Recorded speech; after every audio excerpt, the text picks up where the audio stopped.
माननीय अध्यक्ष जी, 2 मिनट लगता है कभी। सुबह से जो चर्चा चल रही है उसको मैंने बारीकी से सुना है। मुझे लगता है या तो निर्दोष भाव से या तो राजनीतिक कारणों से ढेर सारी भ्रांतियां कई सदस्यों के मन में भी है और कई सारी भ्रांतियां सदन के माध्यम से, आपके माध्यम से पूरे देश भर में फैलाने का प्रयास भी हो रहा है। बिल पर चर्चा का जवाब तो माननीय रिज्जू साहब देंगे। मैं कुछ बातें यहां रखी है, इसको मेरी समझ के हिसाब से क्लैरिफाई करने का जरूर प्रयास करूंगा। मन ये वक्त एक अरबी शब्द है। वक्त का इतिहास मान्यवर कुछ हदीसों से जुड़ा हुआ मिलता है और आजकल जिस अर्थ में वक्त शब्द का प्रयोग किया जाता है, इसका मतलब है अल्लाह के नाम पर संपत्ति का दान, पवित्र धार्मिक उद्देश्यों के लिए संपत्ति का दान। मान्यवर वक्त का समकालीन अर्थ, अभी जो अर्थ हम समझ रहे हैं, वो इस्लाम के दूसरे खलीफा श्री उमर के समय में अस्तित्व में आया। एक प्रकार से इसकी आज की भाषा में व्याख्या करें तो वक़्फ़ एक प्रकार का चैरिटेबल एंडोनमेंट है और जहां एक व्यक्ति संपत्ति, भूमि या मूल्यवान संपत्ति धार्मिक या सामाजिक भलाई के लिए दान करता है, बिना उसको वापस लेने के उद्देश्य से वहां वक्फ की रचना कर। इसमें दान देता है, वो शब्द का बड़ा महत्व है। दान उस चीज का ही कर्ज किया जा सकता है जो हमारा है। सरकारी संपत्ति का दान मैं नहीं कर सकता। मान्यवर किसी और की संपत्ति का दान मैं नहीं कर सकता। दान उसी चीज का किया जाता है जो हमारा है। मान्यवर इसी विषय पर ये सारा जो बहस चल रहा है, चल रहा है। भारत का जहां तक सवाल है, दिल्ली में सल्तनत काल के प्रारंभ में मुइज़ुद्दीन घोरी के समय पर पहली बार वक्फ अस्तित्व में आया। अंग्रेजों के जमाने में 1863 के धार्मिक दान अधिनियम से चलता था। बाद में चैरिटेबल प्रॉपर्टीज एक्ट 1890 से चला। उसके बाद 1913 में मुसलमान वक्फ वैलिडेटिंग एक्ट अस्तित्व में आया। तब तक ये सारी प्रक्रियाएं चैरिटेबल एक्ट के तहत चलती थी। मान्यवर आजादी के बाद वही एक्ट को 1954 में वक्फ के केंद्रीकरण के लिए बदला गया। 95 में वक्फ न्याय अधिकरण और वक्फ बोर्डों की स्थापना की। अब ध्यान से सुनिएगा मान्यवर, वक्फ परिषद और वक्फ बोर्ड ये 1995 से आए। ये पूरा झगड़ा जो चल रहा है, आपने नॉन हिंदू को रख दिया और नॉन मुस्लिम को रख दिया, गैर मुस्लिम को रखा। वो झगड़ा वक्फ में दखल करने का है। पहले तो वक्फ में कोई गैर इस्लामिक सदस्य आएगा ही नहीं, ये स्पष्टता समझ लीजिए। ना मुतवल्ली गैर इस्लामिक होगा, ना वाकिफ गैर इस्लामिक होगा। मान्यवर वहां कोई प्रोविजन नहीं है। जो धार्मिक संस्थाओं का संचालन करते हैं उसमें कोई गैर मुस्लिम व्यक्ति रखने का प्रावधान किया भी नहीं है, हम करना भी नहीं चाहते हैं। मान्यवर इसलिए जो बड़े बड़े भाषण करते हैं कि समानता का अधिकार चला गया, दो धर्मों के बीच में समानता नहीं रही, मुसलमानों के धार्मिक अधिकारों के बीच में दखल खड़ी हो जाएगी, कुछ नहीं होने वाला। मान्यवर इस दृष्टि से देखें तो 1995 तक वक्फ की काउंसिल और वक्फ बोर्ड था ही नहीं, वो तो 95 से आया। और मान्यवर, ये जो भ्रम खड़ा किया जाता है कि ये एक्ट मुस्लिम भाइयों के धार्मिक क्रियाकलापों के अंदर, उनके दान की हुई संपत्ति के अंदर दखल करने का है, ये बहुत बड़ी भ्रांति फैलाकर माइनॉरिटी को डराकर अपनी वोट बैंक खड़ी करने के लिए किया जा रहा है। मान्यवर, कहां पर गैर मुस्लिम सदस्य रखे जाएंगे? परिषद में और वक्फ बोर्ड में। उसका काम क्या है? उनका काम धार्मिक क्रियाकलापों को कुछ चलाने का नहीं है। वो शुद्ध रूप से वक्फ का जो कानून, दान के लिए किसी ने दी हुई संपत्ति, उसका एडमिनिस्ट्रेशन अच्छे से चल रहा है, नहीं चल रहा है, कानून के हिसाब से चल रहा है, नहीं चल रहा है, या तो दान जिस चीज के लिए दिया गया, इस्लाम धर्म के लिए दिया गया, गरीबों के भोजन के लिए दिया गया, गरीबों के उद्धार के लिए, वो उद्देश्य के लिए इसका उपयोग हो रहा है, नहीं हो रहा है, इसका नियमन करने का काम है मान्यवर।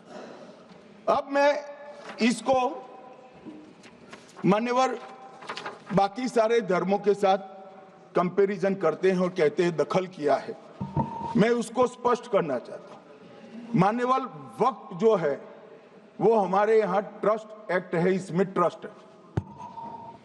तो ट्रस्ट के अंदर जो ट्रस्ट को बनाते हैं वो ट्रस्टी होते हैं और एक मैनेजिंग ट्रस्टी होते हैं। वक्फ में वाकिफ होता है, वक्फ होता है और मुतवल्ली होता है। ये सारे इस्लाम के अनुयायी हैं। अरे भाई, आप कह रहे हो, हम तो कह रहे हैं क्योंकि इसका वक्फ शब्द ही इस्लाम से आया है, इसलिए हम कह रहे हैं कि वक्फ वो ही कर सकता है जो इस्लाम का अनुयायी हो। अब आप उसका विरोध कर रहे हो, तो आप तो वक्फ में भी नॉन इस्लामिक आदमी चाहते हो। मान्यवर, क्या कह रहे हैं?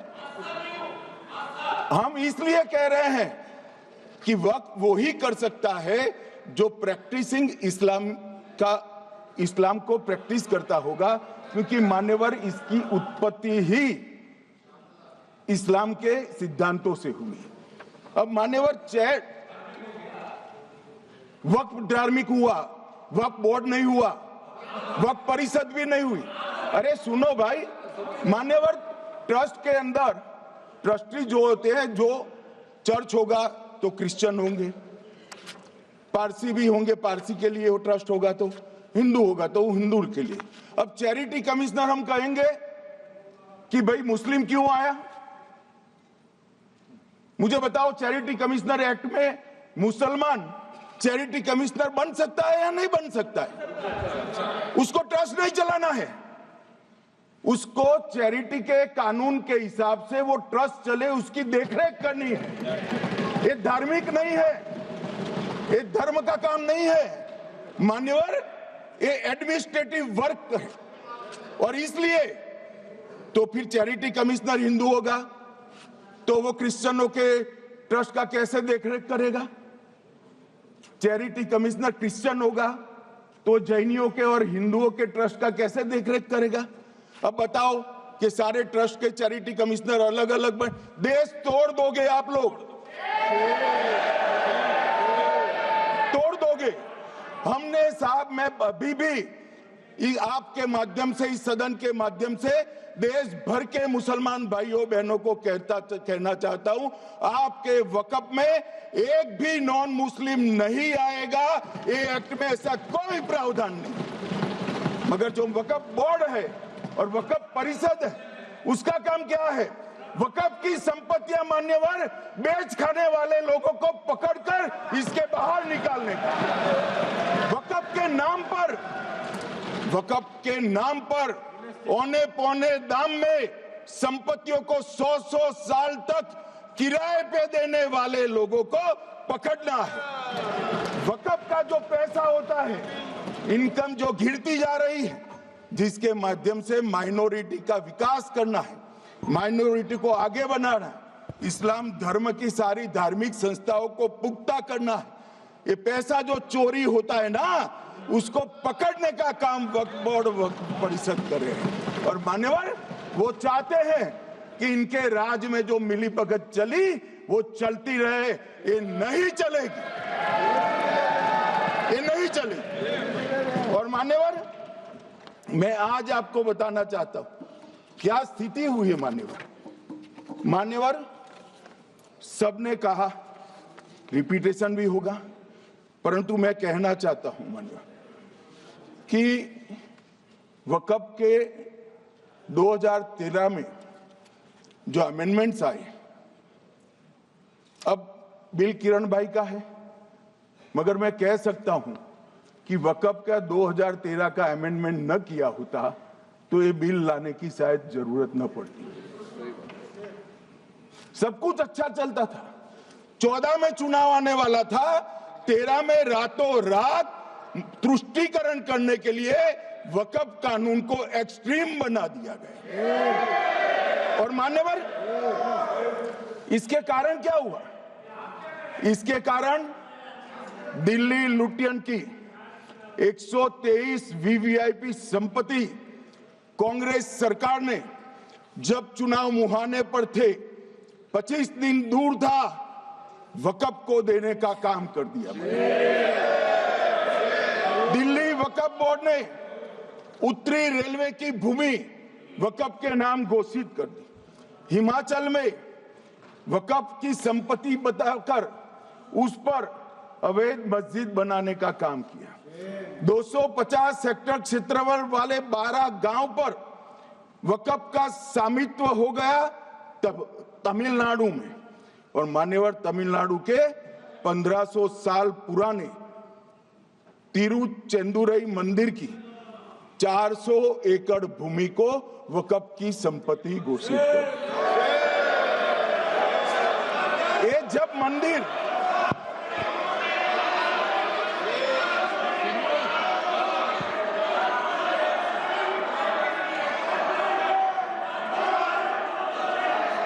मौका मिले जब अपनी बात कह देना, प्लीज बैठिए। मान्यवर कर्नाटक की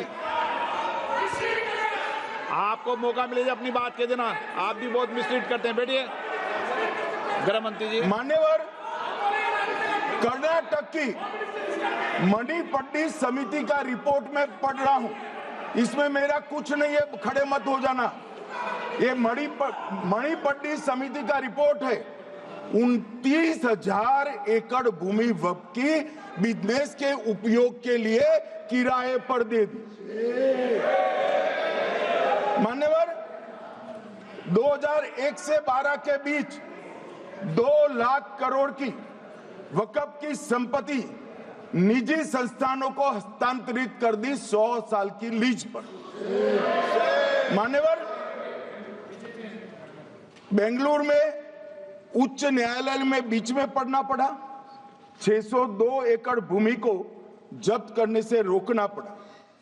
विजयपुर कर्नाटक के होनवाड़ गांव की 1500 एकड़ भूमि पर दावा कर उसको विवाद में डाला और 500 करोड़ की संपत्ति जिस भूमि का मूल्य है वहां 5 स्टार होटल को महीने 12,000 रुपए के किराए से दे दिया। अब मान्यवर ये कहते हैं कि इसका हिसाब किताब न करो, इसकी देखरेख न करो। भाई ये पैसा जो है देश के गरीब मुसलमान का है, ये धन्ना सोटों की चोरी के लिए नहीं, ये इसको रोकने के लिए। और इनके जो ठेकेदार बैठे हैं मान्यवर, ये यहाँ गरज कर बोलते हैं, खुद तो समझे बगैर बोलते हैं, कुछ समझ कर बोलते हैं। उनको लगता है कि इससे हम जीत जाएंगे। मान्यवर कर्नाटक में दत्तापीठ के मंदिर पर क्लेम किया, तालीपरंबा 75 साल पुराने एक दावे के आधार पर 600 एकड़ जमीन का दावा किया और ईसाई समुदाय की भी ढेर सारी जमीनों पर कब्जा कर लिया गया। मान्यवर आज देश के कई गणमान्य चर्च और चर्च के समूह वक्फ बिल का समर्थन कर रहे हैं, उनको लगता है कि इसका विरोध कर हम मुस्लिम भाइयों की सिंपैथी जीतकर अपनी वोट बैंक पक्का करेंगे, उसमें कोई फायदा नहीं होगा अखिलेश। इसलिए कि 4 साल में मुस्लिम भाइयों को मालूम पड़ जाएगा कि कानून तो उनके फायदे में है। और इसके साथ ये दक्षिण के सारे जो सांसद बोल रहे हैं, अपनी अपनी कॉन्स्टिट्यूंसी में सारे चर्च को मान्यवर नाराज कर रहे हैं, उनको पता नहीं, सारे चर्च को नाराज कर रहे हैं। सारे चर्च ने रिजोल्व किया है कि हम खिलाफ इसका हम समर्थन करते हैं। मान्यवर, तेलंगाना में 66,000 करोड़ की 1700 एकड़ जमीन पर दावा कर दिया। असम में मोरीगांव जिले की 134 एकड़ भूमि पर दावा हुआ। बिहार का मैं लालू जी के कोर्ट के साथ बाद में बताता हूं। गुरुद्वारा से संबंधित हरियाणा की 14 मरला भूमि को वक्फ को सौंप दिया। और मान्यवर, प्रयागराज में चंद्रशेखर आजाद पार्क को भी वक्फ घोषित किया। और मान्यवर, महाराष्ट्र के वडानगे गांव में महादेव की मंदिर पर दावा किया। और बीड में कंकलेश्वर मंदिर की 12 एकड़ जमीन वक्फ बोर्ड ने जबरन ले ली। मान्यवर, ये सब जब जो चल रहा है, इसमें आज भी मैं स्पष्ट करना चाहता हूं, वक्फ जो कि मुस्लिम भाइयों की धार्मिक क्रियाकलाप और उनके बनाए हुए दान से ट्रस्ट है, उसमें सरकार कोई दखल करना नहीं चाहती है। मुतवल्ली भी उनका होगा, वाकिफ भी उनका होगा, वक्फ भी उनका होगा। परंतु वक्फ की संपत्ति, इसका रख रखाव ठीक से हो रहा है नहीं। वक्फ का संचालन कानून के हिसाब से हो रहा है, निजी उपयोग के हिसाब से। सैकड़ों साल पहले किसी बादशाह ने दान किया, हमारी भाषा में कहो तो धर्मादा किया। अब इसकी संपत्ति को आप 12,000 रुपये में 5 सितारा होटल बनाने के लिए दे देते हो, ये उचित है क्या भाई? वो पैसा गरीब मुसलमान के कल्याण के लिए करिए, तलाकशुदा महिलाओं के कल्याण के लिए करिए, जो अनाथ बच्चे हैं उसके कल्याण के लिए करिए। मान्यवर, ये करने की जगह बेरोजगार मुसलमान युवाओं के लिए स्किलिंग का काम करिए। लाखों करोड़ों रुपए की भूमि मान्यवर, और इनकम 126 करोड़ रुपया। रेलवे की जितनी जमीन है, जिसमें हजारों करोड़ लाखों करोड़ का रेलवे का कारोबार चलता है, इतनी भूमि वक्फ के पास है और इनकम 126 करोड़ रुपया। मान्यवर कहते हैं कि इनकम का क्या उद्देश्य है?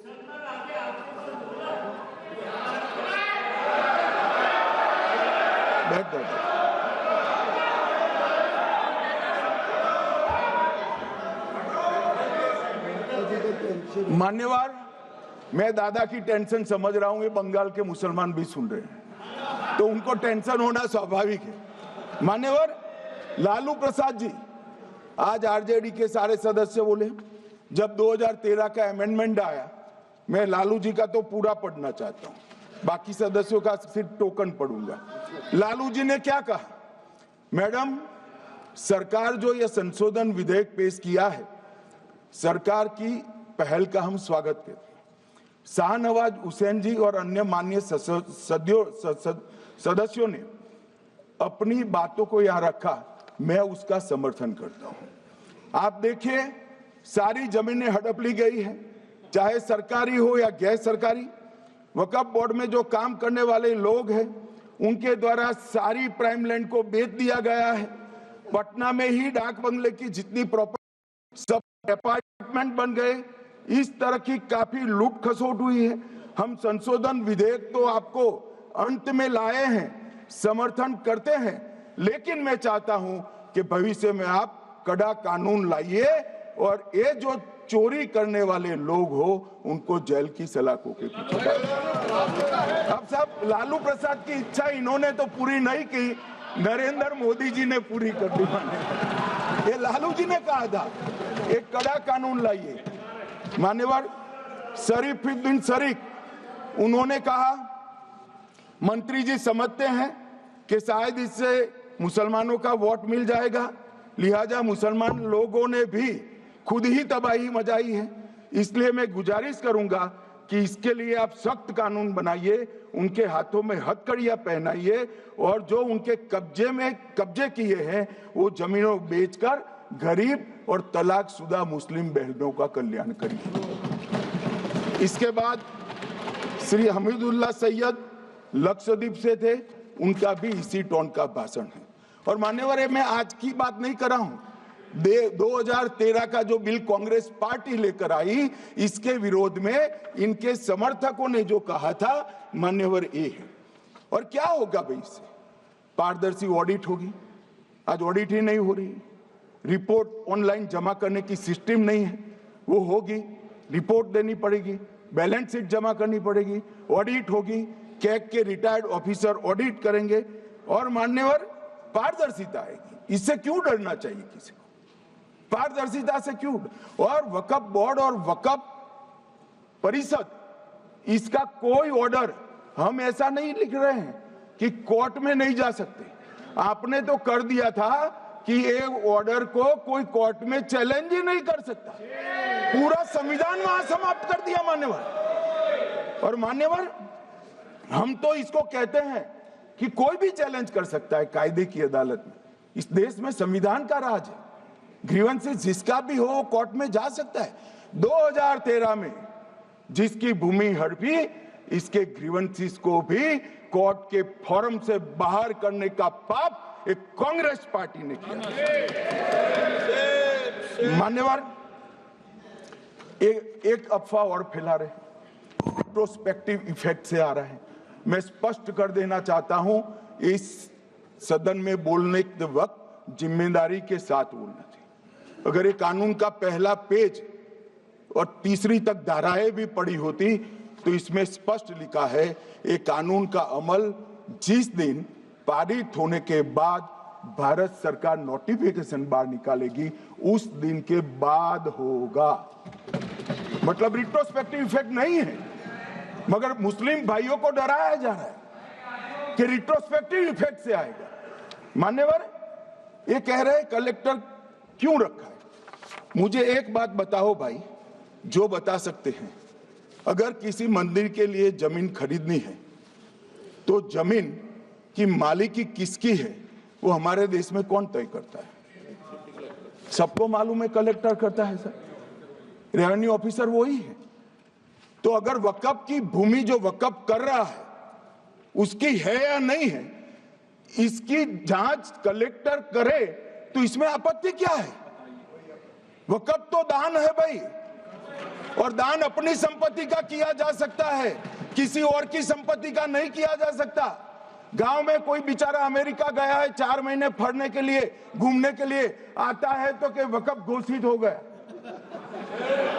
कोई कारोबार करने के लिए दिल्ली आया, आता है तो कि वक्फ घोषित हो गया। अरे ऐसा नहीं होता भाई, कलेक्टर को पूछना पड़ेगा सरकारी संपत्ति है या नहीं है, इसकी जांच करनी चाहिए या नहीं करनी चाहिए। ढेर सारे मंदिर बनते हैं, बने भी है, बनेंगे भी, ढेर सारे चर्च बने हैं, गुरुद्वारे बने हैं, सरकारी संपत्ति पर बन सकते हैं क्या? नहीं बन सकते मान्यवर। जहां वक्फ की घोषणा होती है वो भूमि सरकारी है या नहीं है वो सत्यापित करना ही चाहिए, और कलेक्टर के अलावे इसको कोई सत्यापित नहीं। मान्यवर, इन्होंने मैंने पहले भी बताया मान्यवर, कोर्ट को भी रास्ते से निकाल दिया। मैं बाद में बात करता हूं मान्यवर, ये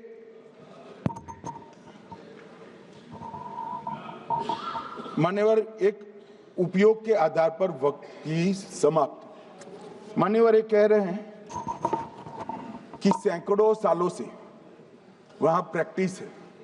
अब वो तो वक्फ रजिस्टर हो गया, आपने घोषित कर दिया, वक्फ में रजिस्टर भी हो गया, अब इसका सवाल नहीं है। मगर सैकड़ों साल की प्रैक्टिस, मुगलों के समय की प्रैक्टिस आज घोषित की जा सकती है क्या?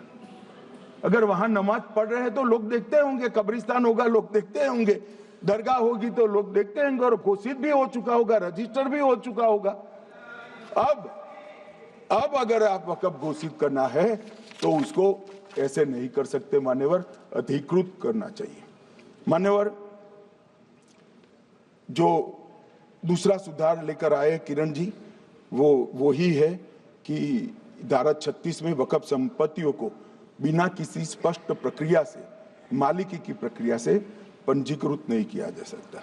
मान्यवर, अपील का प्रावधान वर्तमान में अधिनियम में ट्रिब्यूनल के निर्णय के खिलाफ अपील करने का कोई प्रावधान नहीं है।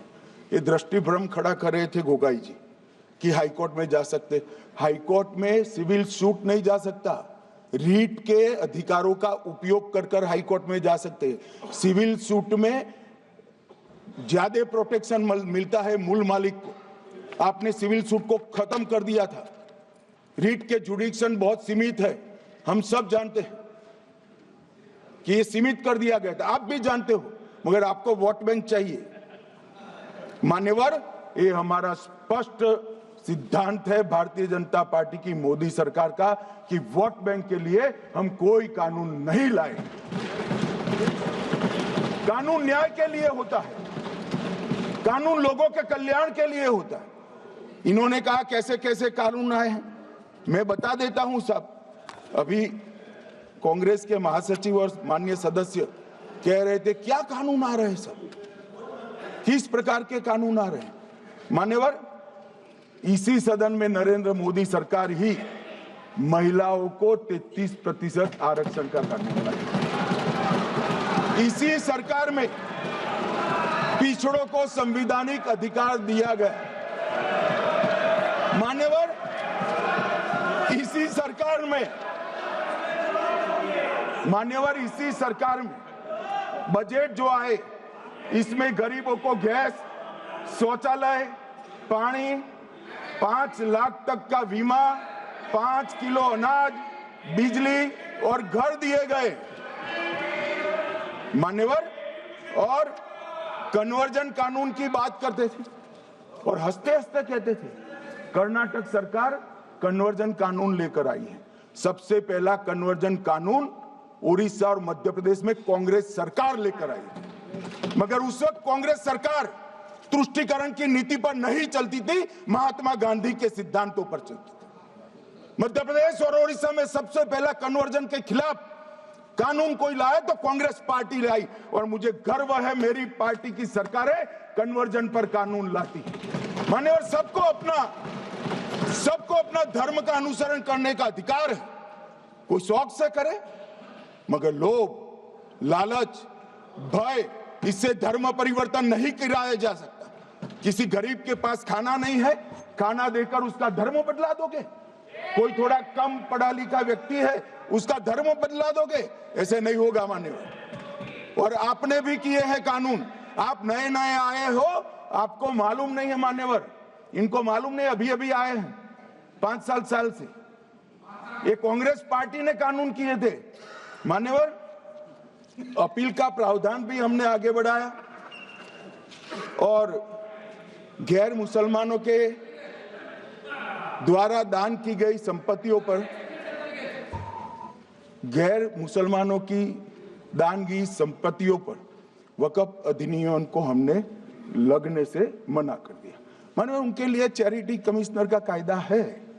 ये प्रैक्टिसिंग इस्लाम, जो इस्लाम की प्रैक्टिस करते हैं, इसीलिए मान्यवर हमने ओवरराइडिंग इफेक्ट को भी समाप्त कर दिया। मान्यवर, ट्रस्ट का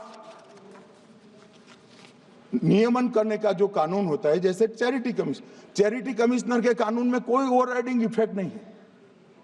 जहां क्लासेस आते हैं वहां ओवरराइडिंग इफेक्ट होती है। यहां ओवरराइडिंग इफेक्ट इसलिए दिएगी कि आप जिसकी संपत्ति हड़पी जाएगी उसको कोर्ट से जाने से रोकना चाहते थे, इसलिए ओवरराइडिंग इफेक्ट जो हमने मान्यवर निकाल दिया है। मान्यवर, एक ऐसी चर्चा लेकर आए कि चर्चा नहीं हुई। मैं आपको बताना चाहता हूं 2013 में जो अमेंडमेंट बिल आया, जिसके कारण ये बिल लाना पड़ा, वो बिल में कुल मिलाकर 5.4 घंटे चर्चा हुई थी, 5.5 घंटे दोनों सदन मिलाकर, और इस बिल में दोनों सदन मिलाकर 16 घंटे चर्चा हो रही है मान्यवर, 16 घंटे। इसके अलावे हमने डिमांड किया समिति बनाओ, समिति भी बनाई, 38 मीटिंगें हुई, 113 घंटे चर्चा हुई, 284 हितधारक बनाए गए, वक्फ बोर्डों की संख्या जो उपस्थित वक्फ बोर्ड भी हुए राज्यों के 25 हुए, राज्य सरकार के प्रतिनिधि 15 राज्य सरकारों के आए, सांसद 8 हुए, विधायक विधान परिषद 7 हुए, और अध्ययन दौरे 3 किए गए, और अल्पसंख्यक आयोगों को भी 5 बुलाया गया।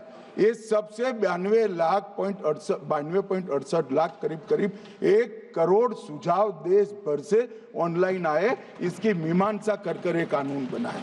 आप ऐसे इसको खारिज नहीं कर सकते हो पूरी प्रक्रिया को। आप जो कर रहे हैं 5.5 घंटे की प्रक्रिया, ये बहुत लोकतांत्रिक प्रक्रिया है, और हम 16 घंटे चर्चा करते हैं कि चर्चा आपके अनुरूप चर्चा नहीं हो सकती। ये सदन में हर सदस्य बोलने के लिए स्वतंत्र है, कोई परिवार की यहां चलती नहीं है, ये तो जनता के नुमाइंदे हैं, किसी की कृपा से नहीं आए हैं। मान्यवर, जो दिल में है, जो जनता की आवाज है, वो रखेंगे। मान्यवर, एक सदस्य द्वारा कहा गया कि ये मिसलीडिंग है कि पुराने कानून में 2013 के जो अमेंडमेंट्स थे उसमें अपील का प्रोविजन था। अब मैं कहना चाहता हूं 83(9) उसमें अधिकरण द्वारा किए गए किसी भी विनिश्चय का आदेश विरुद्ध, चाहे वो अंतरिम हो या फाइनल, इस पर अपील नहीं हो सकती। इसका मतलब अपील का प्रोविजन आपने रखा ही नहीं था। सिविल न्यायालय, राजस्व कोर्ट और अन्य प्राधिकरण, उसके अधिकार क्षेत्र पर भी प्रतिबंध लगा दिया, और सरकारी अधिसूचना जो बाद में वक्फ बोर्ड और वक्फ परिषद के एडवाइस से होगी, इसको भी कोई चुनौती नहीं दे सकता। मान्यवर, मुझे ये बताओ कि अभी अभी फैशन है संविधान लहराने की, ये संविधान के हिसाब से सरकार का या किसी भी निजी संस्था का कोई भी फैसला मान्यवर कायदे की कोर्ट से बाहर कैसे हो सकता है? कोई भी फैसला हो, ये देश की अदालत वो फैसले तक रुचि नहीं रखेगी। नागरिक ग्रीवेंसेस लेकर कहां जाएंगे? जिसकी भूमि हड़प कर ली गई वो कहां जाएगा? ऐसा नहीं चलेगा। आपकी वोट बैंक के लिए आपने किया था, हम खारिज कर रहे हैं, हम खारिज कर रहे हैं। ऐसा नहीं चलेगा। अदालत में जाइए, जिसको ग्रीवेंसेस है इधर और साइड से, और अदालत न्याय करेगी। न्याय के लिए तो अदालतें बनी हैं। और मान्यवर, यहां एक सदस्य ने तो कह दिया माइनॉरिटी इस कानून को स्वीकार नहीं करेगी। क्या धमकाना चाहते हो भाई? संसद का कानून है, सबको स्वीकार करना पड़ेगा। स्वीकार नहीं करेंगे मतलब क्या है? कैसे बोल सकते हैं कोई हम कानून को स्वीकार नहीं करेंगे? ये कानून भारत सरकार का है, हर एक पर बंधन करता होगा और इसको स्वीकार करना पड़ेगा। मान्यवर, ये हमने तो खैर वक्फ को छेड़खानी नहीं की, वक्फ बोर्ड और वक्फ परिषद के अंदर बदलाव किया है, मगर वक्फ के लिए भी क्या क्या जजमेंट आए। सैयद फजल पुकोया थंगल बनाम भारत संघ 10/11/28 को केरल उच्च न्यायालय ने उन्होंने कहा वक्फ बोर्ड एक स्टैट्यूटरी बॉडी है, यह मुस्लिम समुदाय का प्रतिनिधि निकाय नहीं है। इसका फंक्शनिंग मान्यवर एडमिनिस्ट्रेटिव है। धार्मिक क्रियाकलापों को तो वक्फ ने करना है, चाहे कब्रिस्तान हो, चाहे दरगाह हो, चाहे मस्जिद हो, चाहे चैरिटी का काम, वो वक्फ बोर्ड को नहीं करना है भाई। ये केरल हाईकोर्ट ने किया। इलाहाबाद हाई कोर्ट ने भी, उसने तो मुतवल्ली तक भी कहा है, मगर हम मुतवल्ली तो जो धर्म का है वही रखेंगे।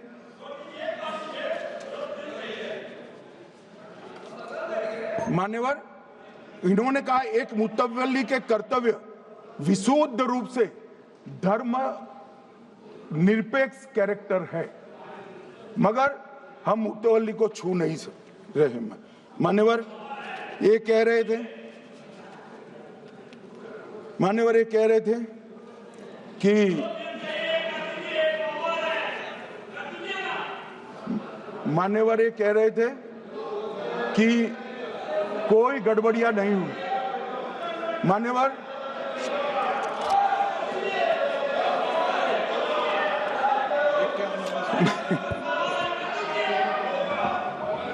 मान्यवर 2013 में अन्यायी कानून आया। भाई करने थोड़ा शांत हो जाइए। ये 26 के कारण डरे हुए हैं और कुछ कारण नहीं। चुनाव जो है ना अक्टूबर में, 25 में जो चुनाव है इसके कारण डरे। मान्यवर भाई बैठ जाओ। मान्यवर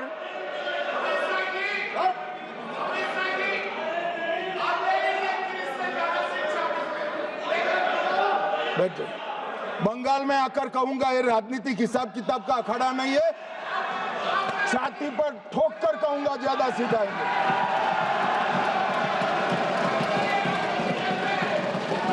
मान्यवर 2013 के, अरे बैठ जाओ वकील साहब बैठ जाइए। मान्यवर 2013 में जे वो भी रिपीट होने वाले हैं। मान्यवर 2013 में बैठ जाओ। मान्यवर 1913 से लेकर 2013 तक 1913 से 2013 तक वक्फ बोर्ड का कुल एकड़ में भूमि सब वक्फ का मिलाकर 18 लाख एकड़ था। मेरी विनंती है सभी सदस्य इसको ध्यान से सुनिए। 1913 से 2013 तक 18 लाख एकड़ और 13 से 25 तक एक कानून बनने का परिणाम क्या आया, और नई 21 लाख एकड़ भूमि बढ़ गई। अब मान्यवर 39 लाख एकड़ जो भूमि है उसमें 21 लाख एकड़ 13 के बाद। अब ये कह रहे हैं कि इसका दुरुपयोग नहीं हो रहा है। मान्यवर, और लीज पर दी गई संपत्तियां 20,000 थी और 25 में रिकॉर्ड के हिसाब से, हो सकता है गलत भी हो सकता है, रिकॉर्ड्स के हिसाब से शून्य हो गई। तो मान्यवर संपत्तियां कहां गई? मान्यवर बेच दी गई। किसकी संपत्ति से, किसकी परमिशन से बेचा? मान्यवर मैंने पहले ही कह दिया कि केरल और देश भर के Catholic bishop council, Catholic bishop conference of India, Catholic Congress Kerala, भारतीय कैथोलिक धर्मगुरुओं की महासभा, केरल चर्चों की संयुक्त परिषद, कैथोलिक कांग्रेस केरला, ये सब ने इस बिल का समर्थन करा है और कहा है अन्यायी 2013 का सुधार। हम अकेले नहीं कह रहे मान्यवर। और मान्यवर इसी एक्ट में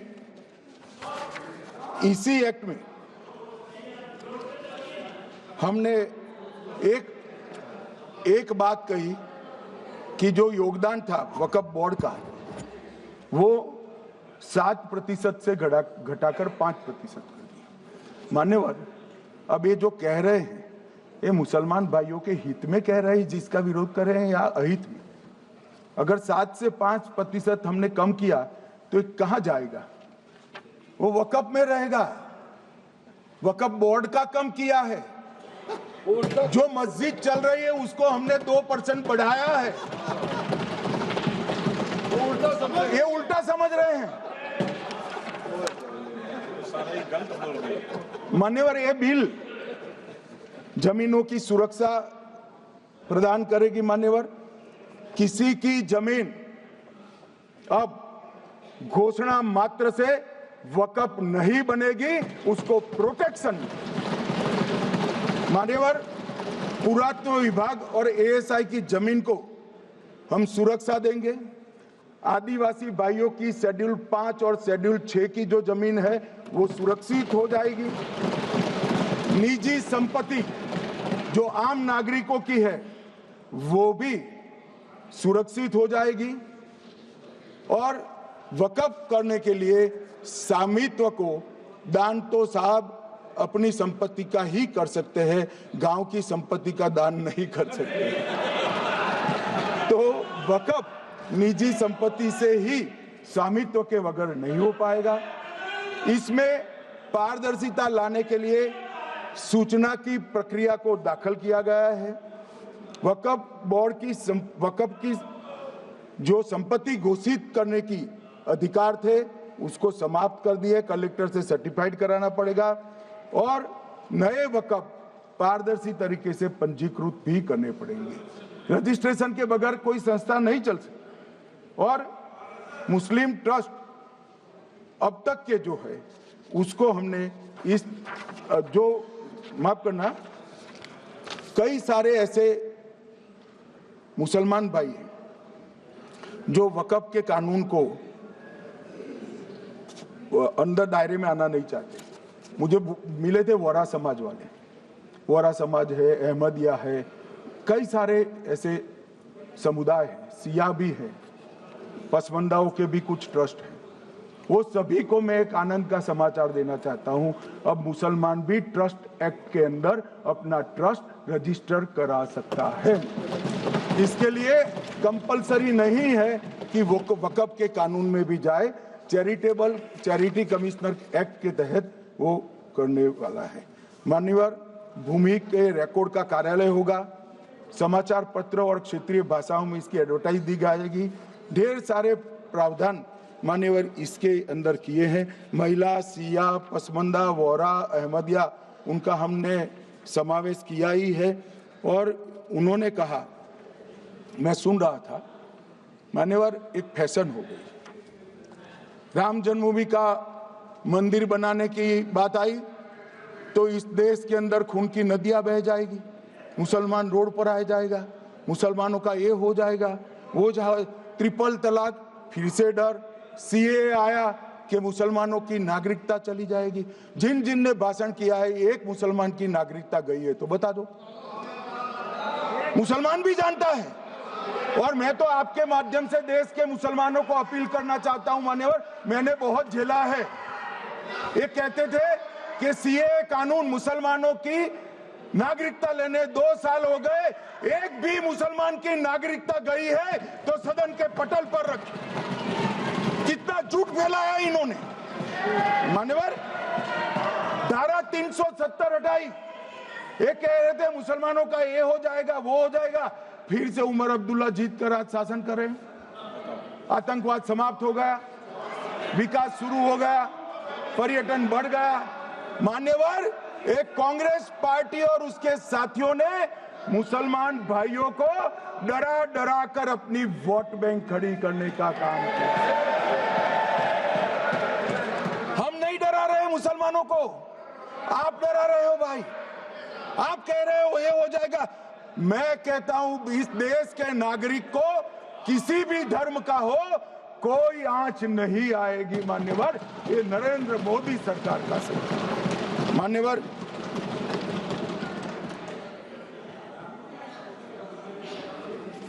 इनको मान्यवर ना पिछड़ों की चिंता है ना मुसलमानों की। ये सालों से जातिवाद और तुष्टीकरण इसके आधार पर काम करते हुए आए हैं और जातिवाद और तुष्टीकरण की राजनीति कर कर अपने परिवार की पॉलिटिक्स को आगे बढ़ाए हैं। मगर 2014 से मान्यवर जातिवाद तुष्टीकरण और परिवारवाद को एक साथ नरेंद्र मोदी ने समाप्त कर विकास की राजनीति इस देश में प्रस्तावित। पॉलिटिक्स ऑफ परफॉर्मेंस, परफॉर्म करिए और चुनकर आइए। 3 टर्म मोदी जी को चुना है और 3 टर्म भारतीय जनता पार्टी की सरकार रहने वाली है। मेरी बात लिख कर मान्यवर, अंत में मैं किरण जी को बहुत बहुत बधाई देना चाहता हूं कि बहुत अभ्यास कर सारे दूषणों को निकालकर वक्फ कानून को शुद्ध, पारदर्शी और उद्देश्यों को समर्पित बनाने का काम रिज्जू साहब लेकर आए हैं। मैं इसका समर्थन करता हूं।